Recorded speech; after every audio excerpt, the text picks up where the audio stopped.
¿Qué tal? ¿Cómo están? Qué gusto que nos acompañen para opinar. Muchos temas que desarrollar a lo largo de los próximos 55, 56 minutos. Y tengo el gusto de compartir esta mesa de análisis y de debate con Juan María Naveja, Víctor Hugo Hernández y Raúl Frías. ¿Cómo están, compañeros? Un gusto. Igualmente.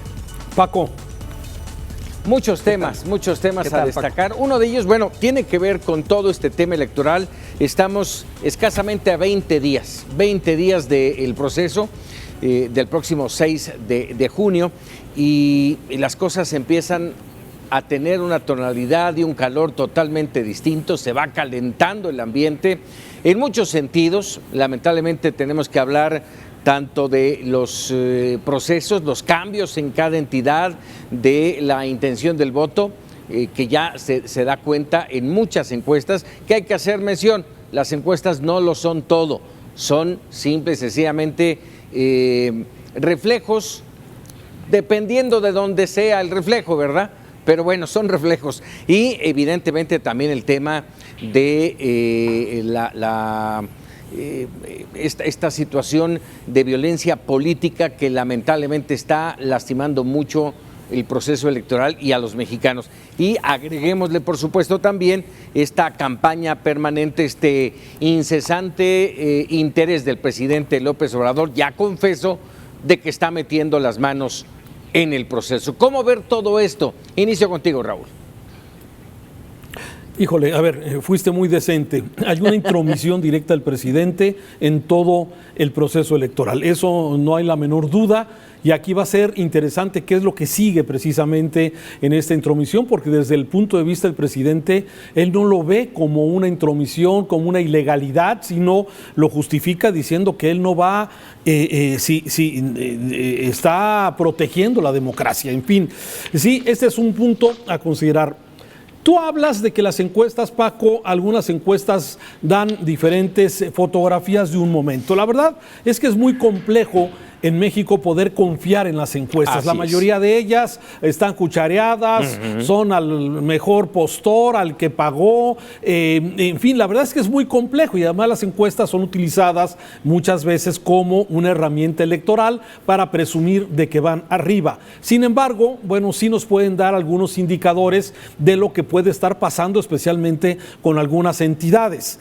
Pero lo que me parece que es fundamental en esto que tú ya mencionaste, en estos 19 días, 20 días que faltan para la jornada electoral, es los datos, la información, las evidencias. Y lamentablemente las evidencias en economía, en seguridad, en salud, todo nos habla de que hay pues un mal desarrollo, hay una mala actuación, hay malos resultados de parte del gobierno. Entonces, sí, me parece que tenemos un escenario complejo, difícil. Por un lado, 15 gubernaturas que se han venido moviendo de acuerdo a las encuestas y digamos a las tendencias que nos indican qué está pasando, pero sigo pensando que el Congreso es lo más importante porque definirá la ruta que el país va a seguir. Morena tendrá mayoría, será mayoría absoluta, será mayoría relativa, esto es exactamente lo que tendremos que ver.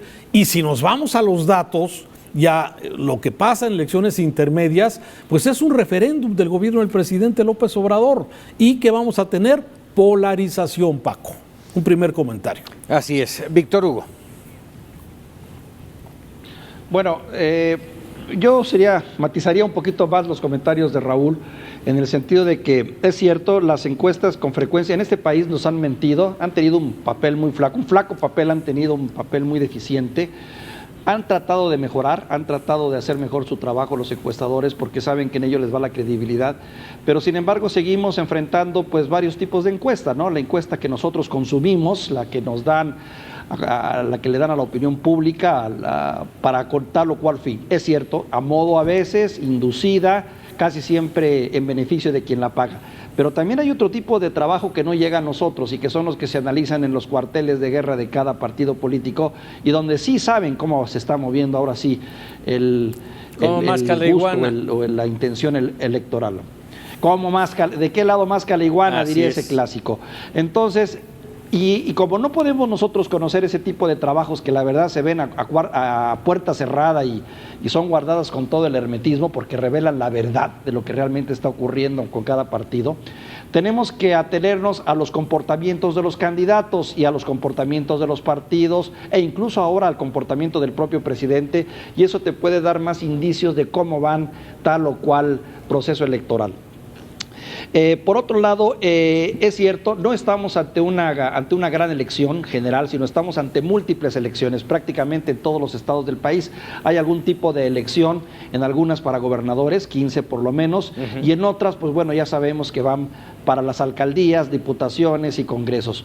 Pero también hay que reconocer que en este momento, sin duda, el plato más apetecible para el gobierno federal tiene que ver con el Congreso, porque es ahí donde se va a definir, como bien decía Raúl hace un momento, el referéndum hacia un proyecto político, si lo queremos o no lo queremos, si queremos contrapesos para el presidente o queremos simplemente abrirle la puerta y que haga lo que él quiere hacer en su visión de país. Bueno, ahí en ese entorno habría que analizar y después de darle la palabra a Juan María Naveja, concentrarnos en qué es, cómo ver esa elección del Congreso que es fundamental para el futuro del país. Juan María.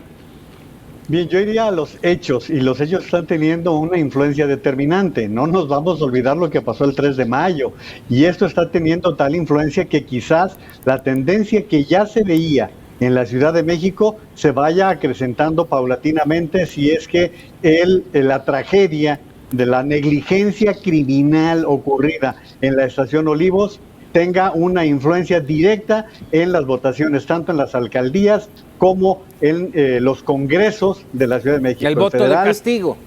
Así es, igual podríamos hablar del asesinato de Abel Murrieta y las implicaciones que tendrá en el estado de Sonora por lo cerrado que se veía esta lucha, que se veía esta situación.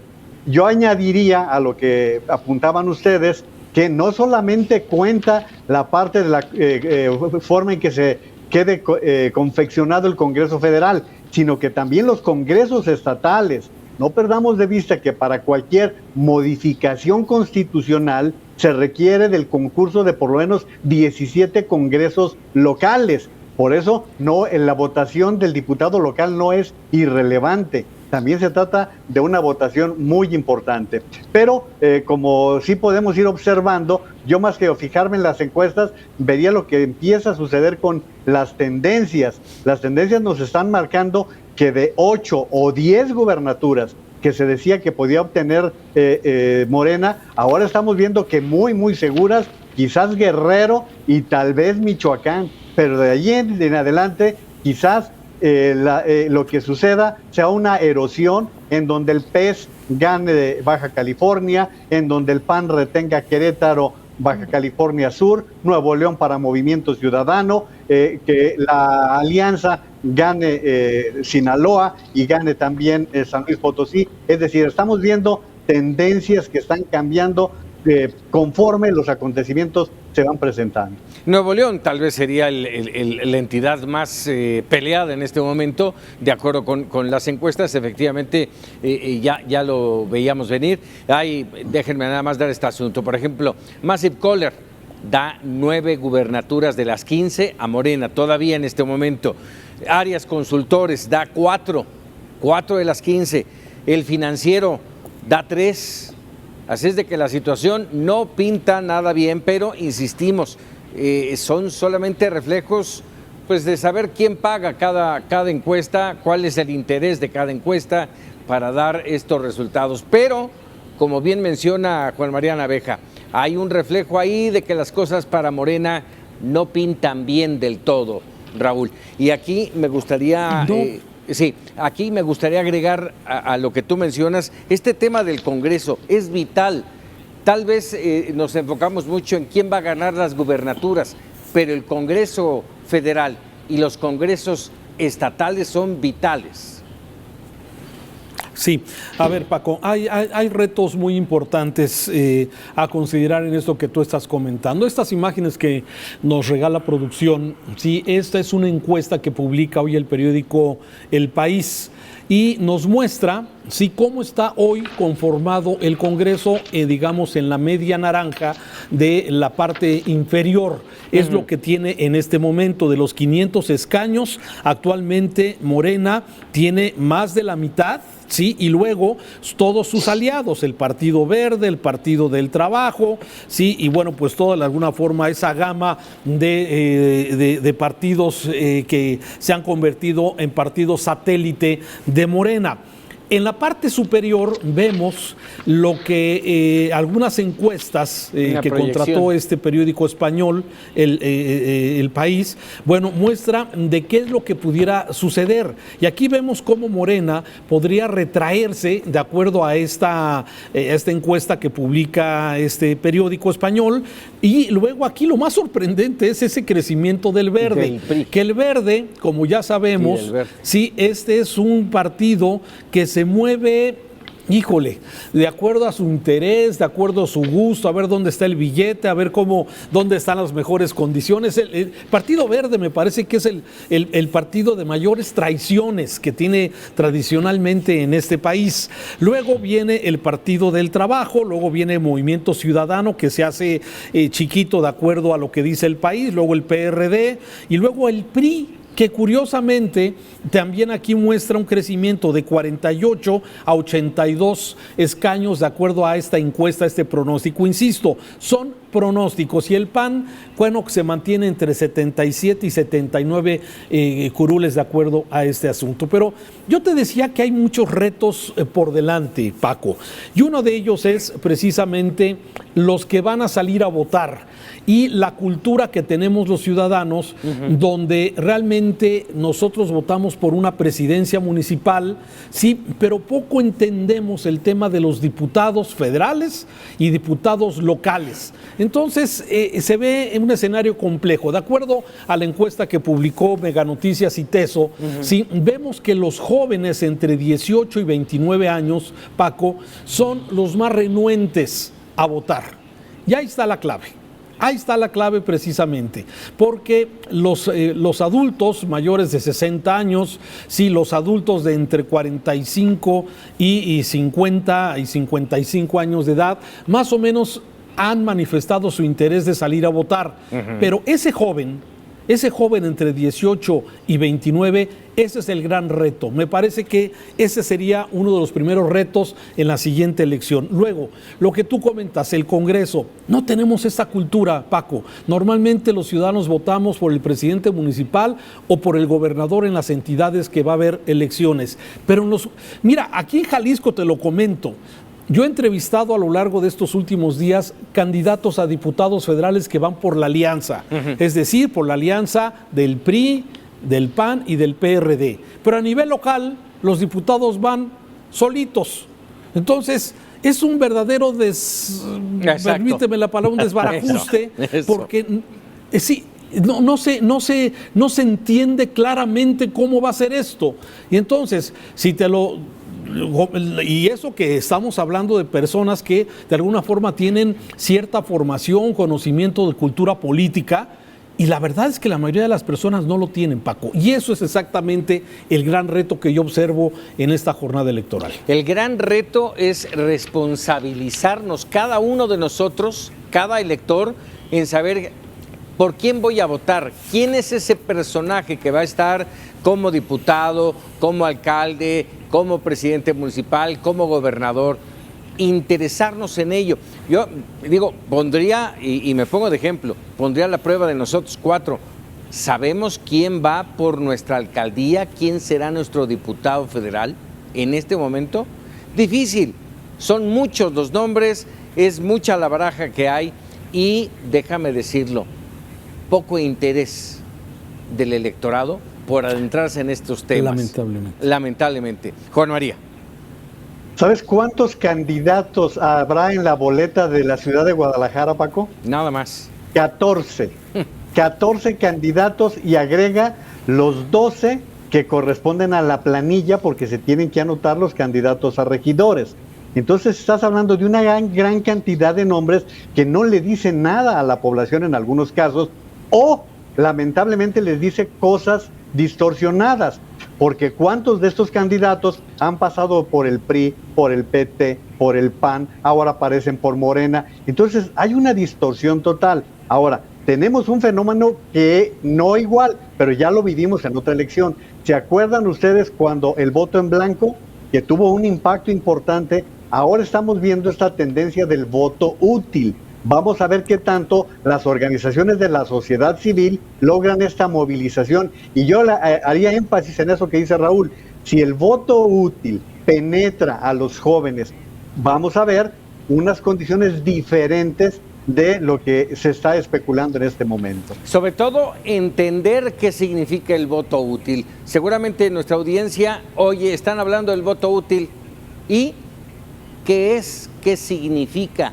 ¿Cuál es su utilidad? Déjame decirlo así, Víctor Hugo.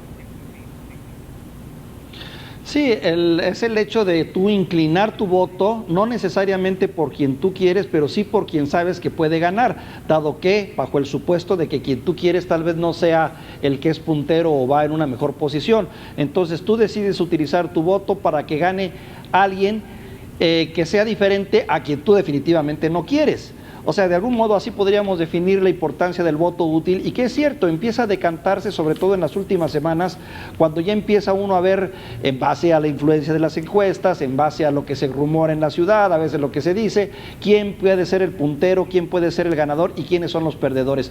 En este país a nadie le gustan los perdedores, entonces es así como juega esto. Tienes que definir, uno, quién va a perder a tu juicio, quién no te gusta, y quién, en el caso de que tengas que dar tu voto y que no sea para quien va a ganar, pues quién es la opción menos peor para ganar, ¿no? Así defino yo el voto útil. Pero yo difiero un poco tanto de Raúl como de Juan María en este sentido. Desde la perspectiva nacional o global, sí lo vemos como un gran... Como un mundo de nombres, como un mundo de procesos que se están dando simultáneamente en todo el país, y que pues si lo ves desde la perspectiva de arriba, pues sí te generan confusión. Pero si ya aterrizas un poquito más, te vas a dar cuenta que cada comunidad vive su propio momento, de acuerdo a la regionalización y a cómo se están dando los procesos en cada uno de los estados. Las figuras para alcalde, las figuras para gobernador sí son bien identificadas por el elector en su comunidad, porque normalmente son personas cercanas a ti de alguna u otra manera y que conoces su trayectoria, y es ahí donde sí puedes definir en base a un nombre. Sí concedo que en el caso de los diputados, ahí sí resulta un poquito más difícil, porque para empezar, poco sabemos lo que realmente hace un diputado. Segundo, cuando se trata de determinar la figura del diputado, pues finalmente te vas por la marca, ¿no? Te vas por el partido y por la simpatía que puedas sentir. Y aquí es donde juega la influencia definitivamente del presidente de la República, Andrés Manuel López Obrador. ¿Qué está pasando en algunos lugares? Por ejemplo, los candidatos de Morena usan su figura, pero usan la sombra de Andrés Manuel López Obrador. Fíjate qué curioso. O usan algo que asocia a Andrés Manuel López Obrador con su figura, para que el ciudadano de manera natural asocie al candidato con la figura de Andrés Manuel, con la esperanza de que la simpatía que se siente por Andrés Manuel López Obrador termine influyendo en el voto. Insistente ha sido esta campaña del presidente, e insisto, como decía yo al inicio, ya confeso de sí estoy metiendo la mano. ¿Y, Raúl? Pues es una ilegalidad, Paco. O sea, ese es el gran tema, que lamentablemente no pasa nada. El presidente sabe de la importancia de su nombre y por eso está haciendo todo lo posible. No cambia la narrativa en la mañanera, ¿sí? Yo como he visto a la mañanera y he visto al presidente, lo veo enojado. Sí, lo veo, o sea, con la reacción clásico de un hombre de nivel intelectual bajo y que de alguna forma está enojado, y la reacción es esa, con la narrativa que tanto gusta. A mí me queda muy claro que todo lo hemos dicho muchas veces en este programa, o sea, el presidente tiene un gran diagnóstico del país, pero que ya han pasado 2 años y medio hasta el momento, y de sus actuaciones, de sus acciones, estaba revisando la encuesta que hoy publica el INEGI de la economía, Paco. ¿Sí? No hay no hay forma de poder ver cómo se ha dañado la economía, lamentablemente con la pandemia, pero desde antes la falta de confianza de los inversionistas ya estaba desde ese hecho que quedó marcado y quedará en la historia de este país, la cancelación del nuevo aeropuerto de la Ciudad de México. Y de ahí la inversión se ha ido para abajo. Te vas al rubro de la seguridad, ¿sí? ¿Qué ha hecho? Abrazos, no balazos. Tenemos la mayor cantidad de decomisos de droga como no se había dado. Tenemos un nivel de muertos, 86 en promedio, diarios, ¿sí? De personas que están relacionadas o que mueren relacionadas aparentemente con el tema del crimen organizado, y no se está combatiendo directamente esto. El tema de salud, si nos vamos a cada una de estas evaluaciones, que sería como un referéndum, sí, no habría quien de alguna forma pudiera respaldar este asunto. ¿Qué mexicano de buena fe, qué mexicano tiene o quiere ver que su país se vaya a desmoronar, su economía, la seguridad? El problema es que está tan polarizado que la gente no ve lo que está sucediendo con el país, y nos vamos exactamente con la polarización que el presidente ha sido muy vivo en de alguna forma presentar esta disyuntiva, ¿sí? De estás con la 4T o estás precisamente a favor de la corrupción. Entonces es muy complicado esto, y si el ciudadano frente a la boleta que va a tener el próximo 6 de junio, ¿sí? Ve esta marca, que es la marca del presidente, bueno, por eso pues seguramente habrá una buena cantidad de diputados todavía en este asunto. Afortunadamente, muchos, como tú, Paco, como Víctor, que votaron por López Obrador, sí, yo sé que están arrepentidos de su voto. Bueno, o sea, lo hemos platicado, sí. Entonces, creo que nos venadearon, Víctor Hugo. No, ahorita, tú lo has dicho, Paco. Dame voz.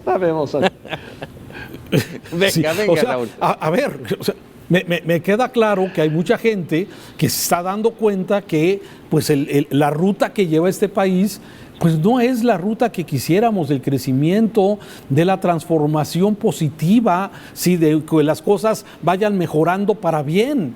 A ver, ¿tú crees que yo no quiero que mi país esté mejor por mis hijos, por mis nietos, que de alguna forma tengan un país más seguro, más próspero? ¿Quién no quiere eso, Paco? Sin embargo, estamos de alguna idea metidos con esta polarización que nos ha metido el presidente desde la mañanera, y estamos muy atentos a sus dichos, y a veces los hechos son los que nos deben marcar realmente las cosas. Pero esto es quizás mi punto de vista muy particular al respecto. Por alusiones, Víctor. A ver, la narrativa que nos movió a muchos, que debo de reconocerlo, a votar por Andrés Manuel López Obrador en cierto momento, fue la conciencia de que este país necesitaba un cambio, un viraje. Totalmente. La narrativa de la corrupción era tal que ya no soportábamos más esta situación y decíamos, peor no nos puede ir, y necesitamos un viraje, un cambio de timón importante y necesario. Fue esa la bandera que enarboló Andrés Manuel López Obrador y que le sirvió como otros factores para poder llegar a ser presidente de la República. La polarización de la que habla Raúl, que en cierto sentido yo la veo más en los medios, más mediática, más de quienes hacemos discusión y análisis, no la siento tanto entre la población, por varios factores. Primero, ustedes lo reconocieron en un momento, el ciudadano promedio no está metido en la política, está metido en sus necesidades del día a día, de salir adelante, de enfrentar el tema de la salud, de enfrentar el tema de la economía.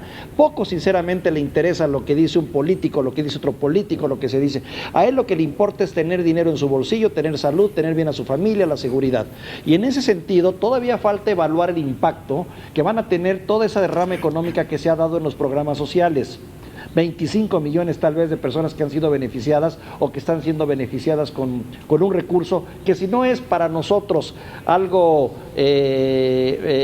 monumental o grande, sí para ellos lo es importante porque representa economía local.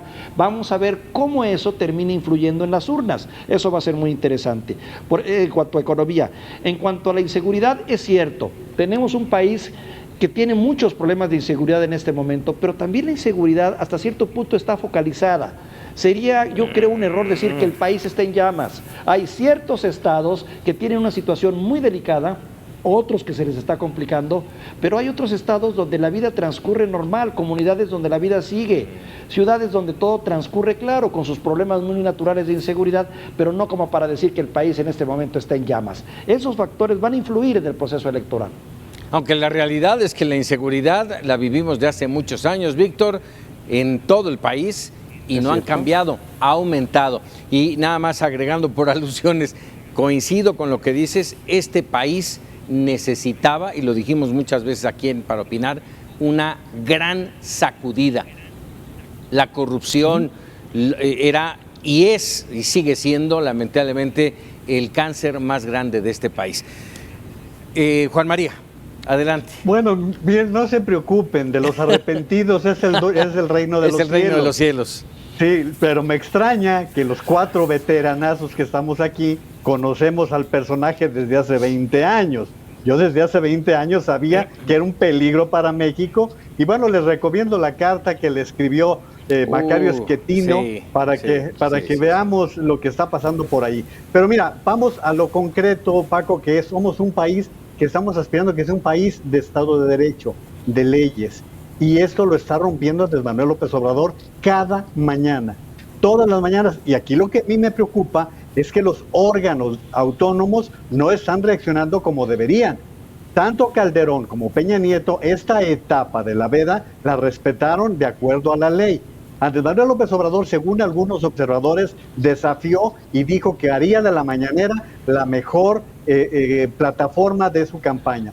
Ahora bien, de acuerdo a lo que uno escucha en la calle, empiezas a notar que mientras que en algunos lugares en el sur del país la figura de Andrés Manuel López Obrador puede acarrearle votos a los candidatos, en otras, como pudiera ser el occidente o el norte, la figura de López Obrador le puede restar. De hecho, hay candidatos que han estado tratando de ocultar que van por Morena o de que tienen vinculación con López Obrador. Todo esto se viene dando, todo esto se viene presentando. Como decía Víctor, son elecciones locales, se comen diferente, se tratan de manera distinta, se vota distinto. Entonces, por eso ahora estar hablando de encuestas, estar hablando de tendencias, es un poquito estar bordando en el vacío, porque no conocemos exactamente el terreno que se está pisando en esas localidades, más allá de Nuevo León, que tiene un peso específico y que lo hemos estado observando. Entonces, yo creo que aquí, de lo que a mí sí me gustaría destacar es que qué triste que un presidente que podría ser el mejor presidente de la historia, todas las mañanas esté mintiendo. Lo que decía Raúl, hoy nos estrenamos con que en el último trimestre 2.4 millones de mexicanos están en el desempleo, a diferencia del trimestre inicial del año pasado. Nada más hablar de este tipo de situaciones que estamos viviendo. Lo que pasó en el metro no podemos dejarlo pasar como un abandono completo de la supuesta austeridad que estamos presenciando. Y finalmente, pues la forma en que se están empobreciendo muchos mexicanos que hoy tienen que pagar más por el gas, por la gasolina, por la luz, por productos básicos, una canasta que cada vez le cuesta más al mexicano. Vamos a cerrar rápidamente este bloque. 2 preguntas, respuestas breves y concretas. Tocando el tema de Juan María, todavía a un tercio ya, un poquito más de un tercio de la administración, todavía puede aspirar Andrés Manuel López Obrador a ser el presidente, a tener una histórica paso por la presidencia de México. Y segundo, ¿hacia dónde nos lleva este proceso electoral a la luz de lo que acabamos de platicar? Inicio contigo, Raúl, rápidamente. Mira, dos escenarios. A ver, yo creo que el escenario está muy claro. Hay preocupación en muchos sectores sociales sobre hacia dónde vamos, cuál es la ruta que está siguiendo luego de lo que hemos venido viendo, Paco. O sea, yo creo que soy poco optimista de alguna forma respecto a este tema y sigo pensando que sí, el presidente ya no está como hace 2 años y medio. Me parece que hay una merma importante en la confianza y en sus seguidores, que lo vamos a ver el próximo 6 de junio. Creo que de alguna forma sí están pesándole al presidente muchos de los actos, de las acciones que han ocurrido, que lamentablemente han pasado. Creo que no estamos viendo un escenario óptimo para el presidente. Creo que hay merma y hay un futuro incierto, que no puedo decir exactamente hacia dónde va. Tengo aires, hay vientos de autoritarismo. Muy bien. Víctor Hugo. Sí, definitivamente la respuesta va a pasar por el resultado que se tenga el 6 de junio, porque eso nos permitirá tener un presidente lo suficientemente fuerte como para acabar de impulsar las reformas que él quiere y tratar de llevarlas a buen puerto. No sé si sea para bien o para mal del país, pero finalmente son las reformas que él se propuso y que las quiere sacar. Sí necesita de ese Congreso para poder hacerlo. En cuanto a lo que se refiere a la segunda pregunta, ¿hacia dónde va este país? Mira, también no lo sé, el difícil proceso. poder hablar del futuro, bien lo dicen. ¿Hacia dónde pinta el proceso?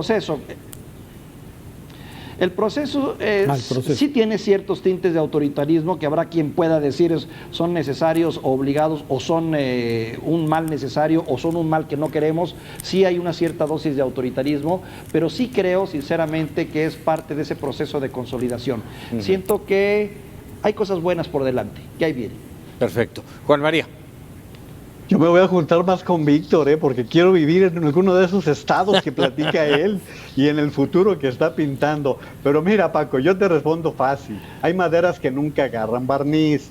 Y Andrés Manuel López Obrador es un ignorante. Lo he dicho yo, Raúl te lo puede decir porque en varias ocasiones lo dije, incluso con otros compañeros. Es un ignorante que no da para más. No da para más y no le tengo confianza.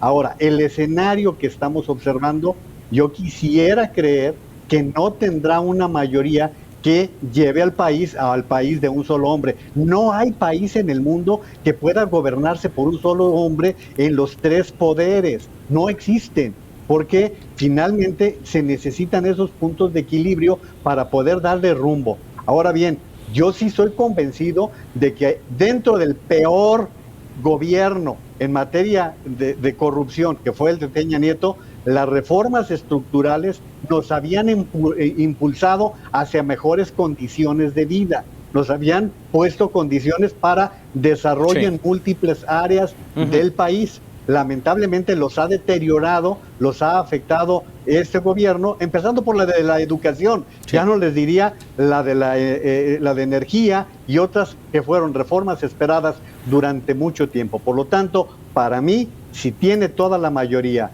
el presidente de la República, las cosas no pintan bien. Muy bien.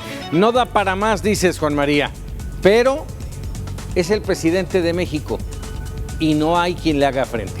Hacemos una pausa y regresamos.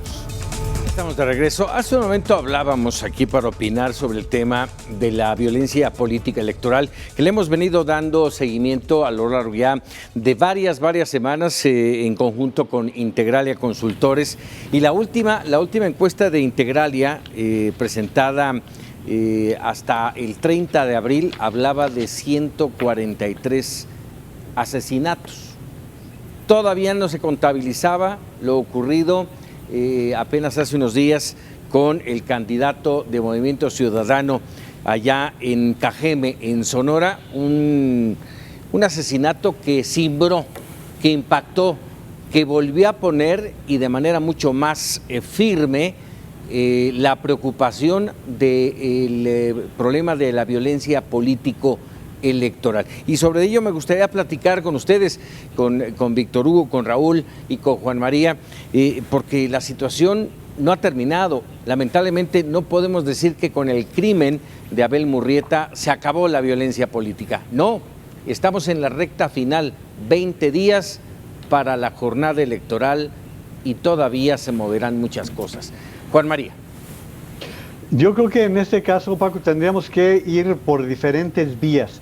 Si aún con la pandemia no bajaron las cifras de criminalidad, se siguió manteniendo el número de homicidios dolosos, quiere decir que el crimen va por un camino que le corresponde a esa parte de los cárteles, de los asesinatos que entre ellos se van produciendo. Ese es uno.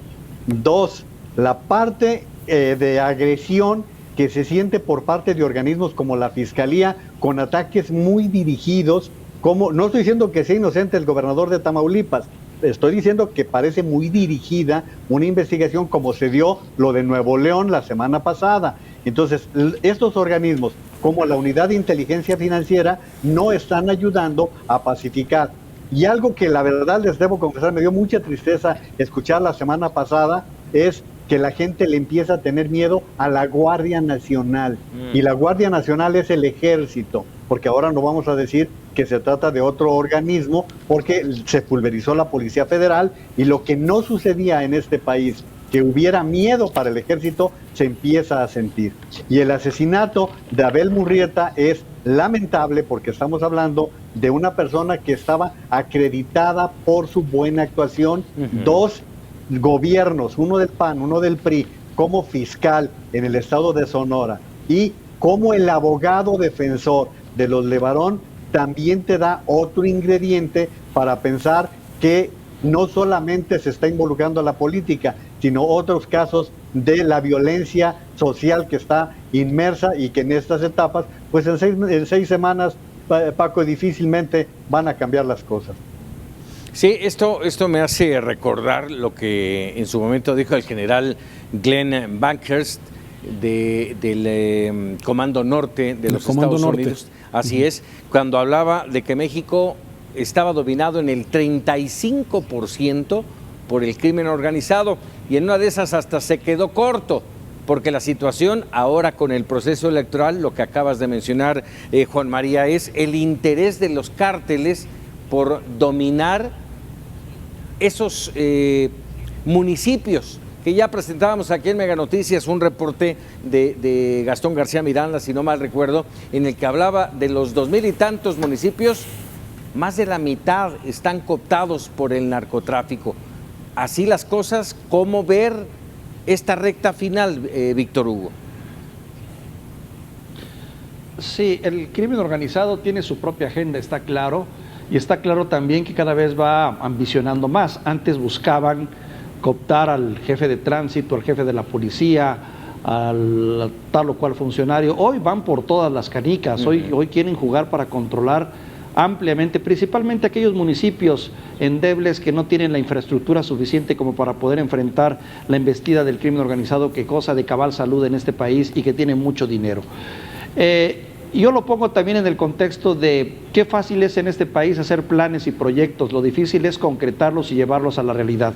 Todavía recuerdo las palabras de la secretaria de Seguridad hablando en la mañanera diciendo que no permitirían que el crimen organizado jugara en la política y que harían todo lo factible y lo posible y lo necesario para proteger la vida de los diferentes aspirantes. Ya vimos que quedó en palabras, como también quedó en palabras ese bonito diseño que nos presentaron de estrategia de seguridad electoral, en el que se hablaba de aplicar criterios de incorporación, desplegar acciones de blindaje electoral, establecer protocolos territoriales, evaluar de manera semanal, consultar con los gobernadores, reforzar la estrategia de seguridad, hacer llamados a los partidos políticos. Palabras, discurso, buenos proyectos, pero solo eso. Los muertos dicen otra cosa. Oye, esto me da oportunidad para mencionar, no lo vamos a permitir, así dijo el presidente cuando haya pasado.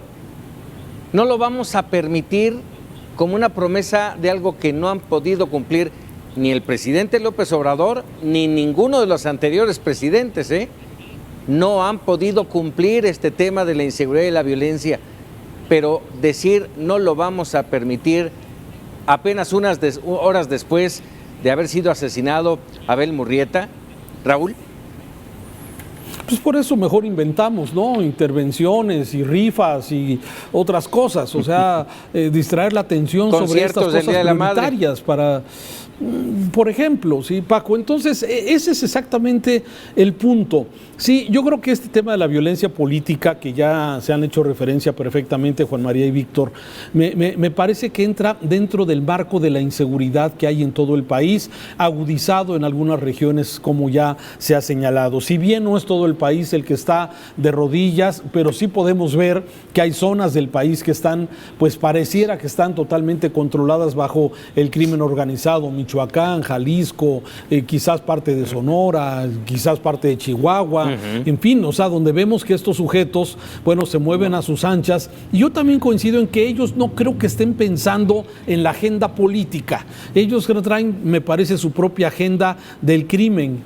Quitan a quien les estorban, se vengan de quien se tienen que vengar, le quitan la vida con la facilidad y con la impunidad que da este estado, en donde no hay mayor temor por matar a una persona en plena luz del día, hacer tiros y enfrentarse con armas de asalto. La verdad es que lo que vemos que ocurre muchas veces en el país es simplemente un ejemplo de la violencia que hay en este entorno. Y la autoridad no le gusta, porque no lo está haciendo, porque no le gusta hablar del tema, le gusta desviar el tema, porque es un asunto que queda pendiente y no puede quedar bien.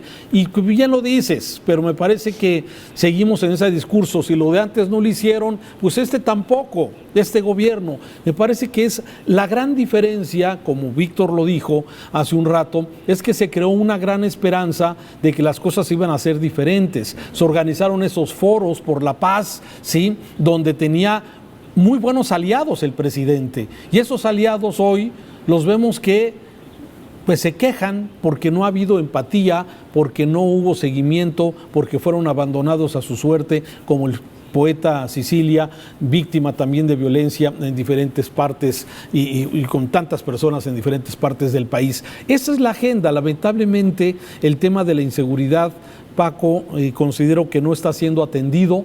Se mueven, como dijo el ex embajador Landau, nos duelen, esas declaraciones nos duelen como mexicanos, pero me parece que el embajador lo pintó completo.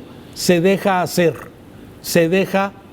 y eso es lo que a veces pareciera que vemos que ha venido ocurriendo en estos casos. Oye, déjame, a ver, a lo mejor van a estar en contra y eso va a despertar el debate. Las cosas sí cambiaron, no mejoraron, que es distinto, pero sí cambiaron en muchos sentidos, ¿sí? Una de las cosas que nos quejamos es justamente, a ver, esto no funciona, lo elimino, pero no lo reparo. En lugar de retirarlo, repáralo, compónlo, hazlo como debe de ser. Por eso digo que las cosas sí cambiaron, pero no totalmente para bien. Juan María. Pero fíjate, en estos cambios, lo único que nos demuestra es que no tenemos, lo que decía Víctor, plan de largo plazo. Estrategia. La estrategia la cambian al contentillo del que está en turno. A ver, con Felipe Calderón, la tragedia, la masacre, lo que tú quieras, pero se inició un proyecto de Policía Federal y se capacitó por lo menos a 40,000 mexicanos. Yo no sé si todos eran corruptos, si todos eran rateros, pero se hizo una capacitación de ese grupo. Llega Peña Nieto, le entrega la responsabilidad a la Secretaría de Gobernación y empiezan con lo de la Gendarmería, que no funcionó, que no hizo ese cambio que quisiéramos. Ahora se da el paso de involucrar al Ejército, porque la Guardia Nacional, que esa es la bandera que está utilizando este gobierno, pues es prácticamente con elementos del Ejército, que son los que han venido integrando esta Guardia Nacional, y que otra vez estamos en lo mismo, estamos en las mismas circunstancias. Entonces, todo parece que se cambia para seguir igual o para peor, Paco. Esa es la situación que estamos viviendo en una... o si no, simplemente para marcar un cambio, aunque no tenga un destino. Sí, y además lo que empiezas a ver es que en otras esferas se está dando otro tipo de inseguridad, porque los cárteles tenían un derrotero, un negocio, y ahora vemos que se va diversificando, como lo que ha pasado en las últimas semanas en Jalisco, Raúl, el caso de la desaparición de jóvenes, lo que la gente dice ya es la fosa de la nación. En fin, estamos viendo cómo algunos estados, ya son menos los estados que están ajenos a esta problemática que los que están inmersos a la inseguridad y las consecuencias de ella. Raúl, 40 segundos. Sí, bueno, me parece que es el ejemplo más claro de lo que está sucediendo. El tema de la inseguridad no está resuelto, es un tema, debería ser un factor de poder calificar al actual gobierno, los gobiernos estatales, incluso a los municipales con el tema de la seguridad, y a veces este tema se ve lejano, se ve ajeno porque no está en la primera línea de la agenda política, porque los políticos poco pueden ofrecer desde el nivel municipal, desde el nivel estatal, y el gobierno federal pues no le entra. Entonces ese yo veo lo complejo del tema, Paco. Víctor Hugo, ¿estamos secuestrados por el crimen organizado? Ciertas partes del país sí lo están, claro que sí, ciertas comunidades sí lo están por el crimen organizado, no todo el país, claro. Yo nada más haría una diferenciación en lo que acaban de comentar. Enfocamos siempre las baterías hacia el gobierno federal, pero evitamos señalar por tiempo, por omisión, por lo que ustedes quieran, la responsabilidad que tienen los gobernadores de los estados, que son también responsables de la seguridad de su gente, y por ende también pues los alcaldes, que luego tienen poca capacidad para movilizarse. Pero por ejemplo en el caso del asesinato de esta persona en Cajeme, en Sonora, bueno, la pregunta es ¿dónde estaba el jefe de la policía? ¿Dónde estaban las cámaras? ¿Dónde está el alcalde de esa comunidad? ¿Y dónde está la gobernadora? ¿Qué había o qué dejó de hacer antes de voltear a ver a la federación? Caray. Ahí quedamos con eso. Vamos a una breve pausa y regresamos para opinar.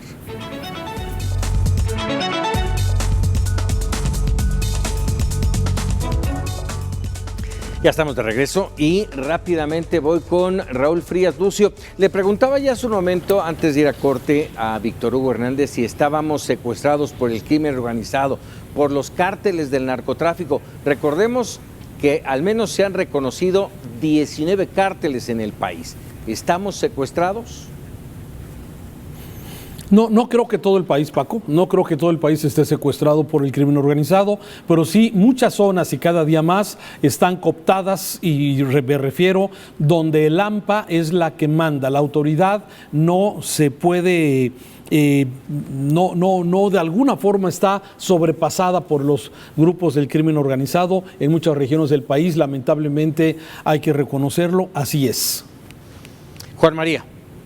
Yo diría que estamos atemorizados, Paco. Creo que lo que sí sentimos es un temor de la forma creciente en que se están dando estos cárteles y sus actividades. El hecho de que ya se presentara un incidente como el que sufrió el jefe de la seguridad en la Ciudad de México no había ocurrido, Paco. Y ya que llegue a la capital de la República, porque sabíamos cómo operan los cárteles de Tepito, por ejemplo, sabemos que allí pasa de todo, pero había un cierto control. En otros lugares se ha recrudecido nuevamente, como Baja California, Tijuana, Ciudad Juárez, eran ciudades que se habían recuperado para sus sociedades. Y entonces empiezas a ver cómo esta creciente situación, cuando tú hablabas del general del Comando Norte, pero Christopher Landó hablaba de 40% del territorio nacional y que era una contemplación. Y cuando tú ves la respuesta del presidente que dice, nosotros no vamos por el exterminio, bueno. Yo no quiero ser alarmista, lo dije prácticamente desde el inicio, ese 35, ahora que mencionas a Christopher Landó con el 40%, yo siento que se quedan cortos. Yo sí veo una amplia presencia del crimen organizado, de los cárteles del narcotráfico en un porcentaje importante del país. Pero bueno, aquí lo importante es que hay necesidades de hacer algo por la inseguridad y la violencia que vive el país y no veo por dónde.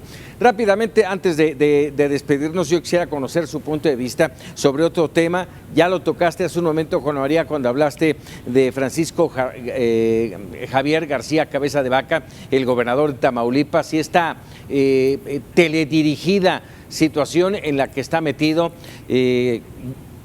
sin fuero, según el Congreso Federal, con fuero, según el Congreso Estatal, con una disputa ahí, una cosa lo que dice la Suprema Corte de Justicia de la Nación, por el otro lado habla el presidente y dice el señor no tiene fuero, y piden por su parte que lo detengan. ¿Cómo ver todo este entorno, todo este entramado tan complicado, Raúl?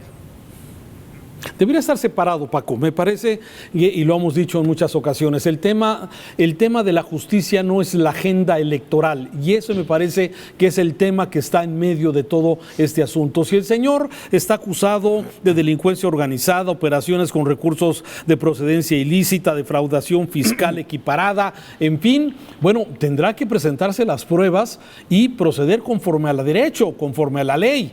El tema es que todo parece indicar que tiene agenda electoral. Y cuando está agenda electoral se desvirtúa completamente todo. Cuando quieres utilizar las instituciones del gobierno para impartir la justicia y las utilizas con motivos electorales, pues ya se pervirtió. Ya se pervierte este tema, y si utilizar la fiscalía como un tema de carácter electoral y utilizar la unidad de inteligencia y financiera también para lo mismo, para debilitar a tus opositores, pues es exactamente el asunto. Si el señor es culpable, debe seguirse con la justicia, ¿sí? Y no exactamente darle el uso electoral, que a veces me parece que es el punto que confunde y que se quiere entender, cada quien entiende lo que quiere, Paco, como bien lo estás diciendo. Si el gobernador es culpable, debe de hacerse con la justicia, dice Raúl. Víctor, ¿eso querría decir que en este momento debería de perder el fuero y dejar de ser gobernador? Pues por lo menos debería de pedir licencia o apartarse para poder ser investigado como debiera ser. Yo aquí lo que veo es cierto, un entramaje legal que va en varias vertientes. Una, a veces en la indefinición de los conceptos, que hace que nuestras autoridades generen leyes muy ambiguas, con un lenguaje muy, hágase lo que se tiene que hacer, procede en consecuencia, se turna tal poder para que decida, hagan lo conducente, que no son más que una manera de patear el bulto y la responsabilidad que tendrían que tomar. Pero bueno, ese es un punto. Por el otro punto, también hay que ver algo, Por ejemplo, Tamaulipas en menos de 20 años ha tenido 4 gobernadores consignados penalmente o buscados por la justicia, por una u otra razón. Otro, hay evidencias, todo indica que este gobernador, el señor Cabeza de Vaca, Francisco Javier García Cabeza de Vaca, pues sí tiene, también hay propiedades y recursos y que no se justifican bajo su sueldo y su posición como gobernador. Entonces son elementos que a ti te prestan a sospechar por lo menos. Ahora, es cierto lo que dice Raúl, cuando esto se pasa por el matiz de un proceso electoral en puerta y se politizan las instituciones que deberían impartir justicia, pues empiezan a entrar los sospechosismos. Pero a mí también se me hace muy sospechosa la defensa a ultranza que hace el Congreso del Estado. Claro. No sería la primera vez que un Congreso del Estado estuviera a modo y a manera del gobernador en turno, que eso es lo que pasa en los gobiernos de los estados. Los gobernadores son dueños y señores de vidas porque controlan los poderes que deberían ser contrapeso y no lo son. Claro. 30 segunditos, Juan María, y eso no quiere decir que cuando termine el gobierno vamos a ver saliendo para todos lados y en estampida a todo mundo a ponerse a resguardo. Juan María. Paco, Raúl, Víctor, ¿me pueden decir cuál de los 32 gobernadores pasaría por lo que está juzgando la Fiscalía General? Pasaría ¿Cuál de libre. Los 32? Así, sí, por eso, ¿cuál de todos ellos? Es curioso que al gobernador de Tamaulipas se le hace el juicio de procedencia, pero al asqueroso violador de menores ni siquiera se le toca. Si dice Víctor que hay que pedir licencia, ¿cuándo piden licencia Claudia y Marcelo por lo que acaba de pasar en el metro? Es que es lo que dice Raúl, hemos politizado la justicia, hemos politizado las cosas y bueno, pues a ver quién apaga la luz. Concluimos así para opinar, como siempre agradecido, Raúl, Víctor, Juan María, muchas gracias. Al contrario, un placer. Y bueno, sobre todo, gracias a usted por permitirnos llegar con nuestra opinión y usted se queda con la mejor decisión. Vámonos.